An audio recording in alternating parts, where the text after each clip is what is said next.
Hey fam, I'm going to be sharing something a little different today. Hope you enjoy it. It's just going to be me in my backyard. It's not the most tidy place, but it is happy. So I call it the happy mess. So I'm going to be just reading from my journal today. I just wanted to share what I wrote yesterday, and it's kind of been on my mind ever since coronavirus started.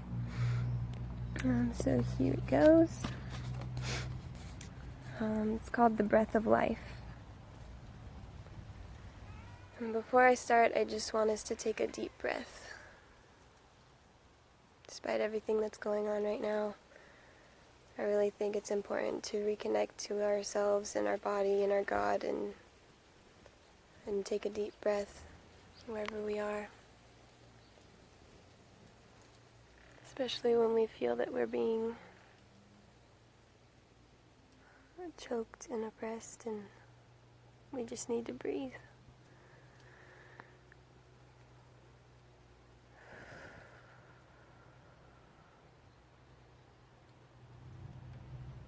In order to get a good breath, we really need to let go, so that we can take in as much pure, refreshing oxygen as we can. So let's just take one more deep breath.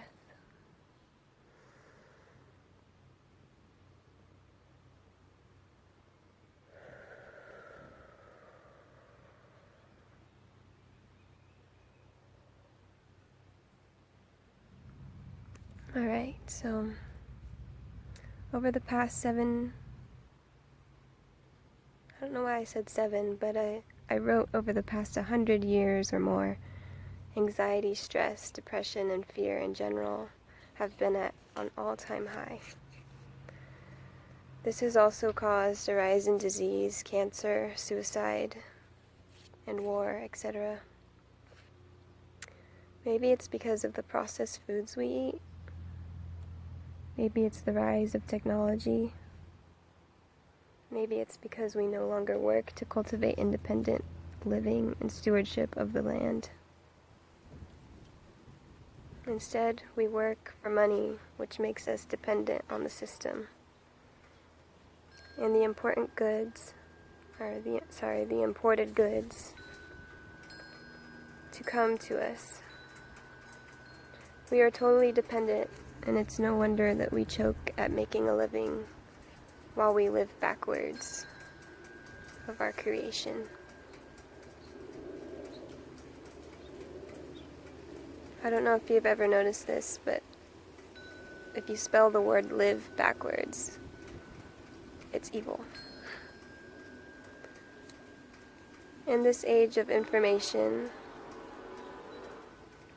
it's hard to see what's really happening on the global scale. To know what's true and what information is false. We are all holding our breath.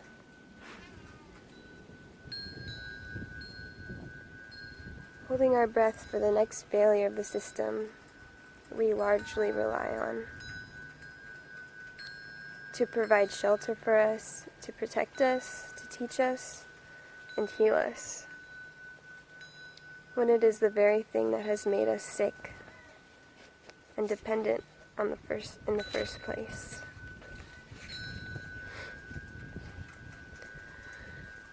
Don't get me wrong, though. We need some sort of structure to keep 7.8 billion people in order. But to surround your life around depending on a system who looks at your life as 1 in 7.8 billion, considering that tens to hundreds of millions of people die and are born every year. The majority of people die because of war and heart disease. But the real enemy isn't the system.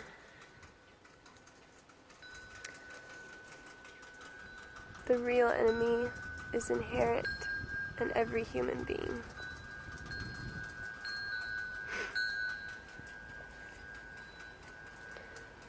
And that includes the people that are in control of the system.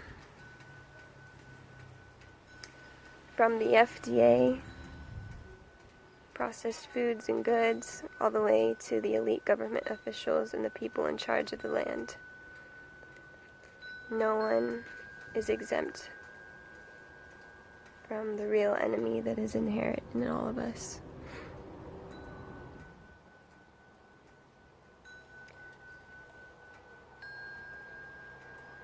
The people that are in charge of the land and resources are in charge of the wars and how our world goes round.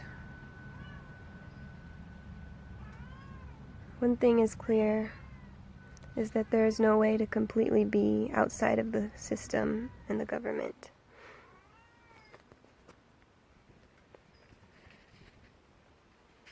Wherever you go, there is some sort of order, which is good until too much order causes a chaotic divide or multiple divides,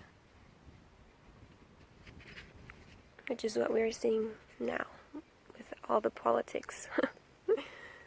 I think it's good to laugh about because it's human nature that we all get tribal about our ideas. But it's funny because it's not as serious as it all seems when you look at eternity.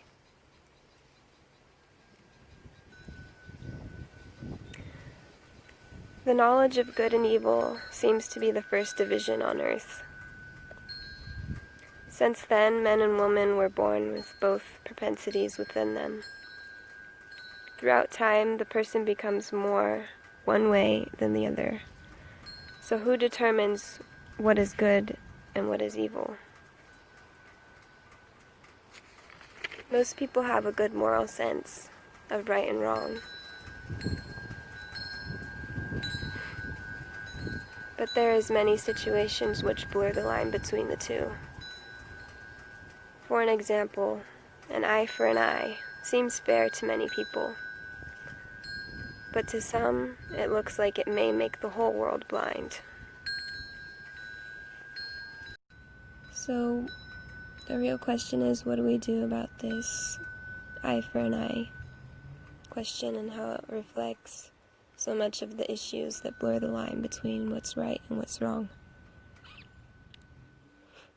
Well, in Matthew 5:38, we can read Jesus talking about that situation, eye for an eye. You have heard that it was said, eye for an eye, tooth for a tooth. But I tell you, do not resist an evil person. If one slaps you on the right cheek, turn to them the other cheek also. And if anyone wants to sue you and take your shirt, hand over your coat as well. If anyone forces you to go 1 mile, go with them 2 miles. Give to the one who asks you, and do not turn away from the one who wants to borrow from you. So Jesus acknowledges the evilness and greed in people and explains different scenarios in which we may experience this evilness in everybody.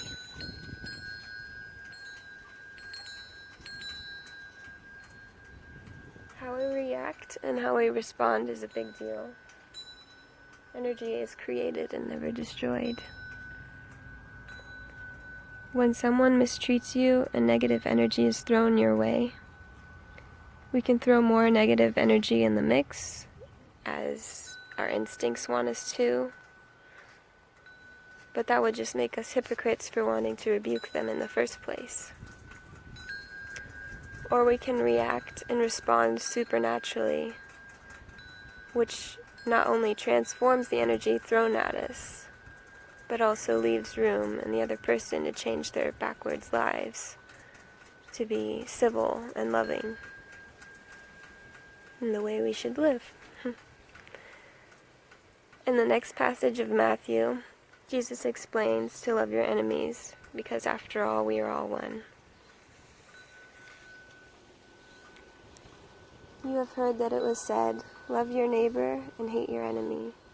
But I tell you, love your enemies and pray for those who persecute you, that you may be children of your Father in heaven. He causes his sun to rise on the evil and the good, and sends rain to the righteous and the unrighteous. If you love those who love you, what reward will you get? Are not even the tax collectors doing that? And if you greet only your own people, what are you doing more than others? Do not even pagans do that? Be perfect, therefore, as your heavenly Father is perfect. Which, of course, we can only strive to do, but it makes life a never-ending, exciting journey.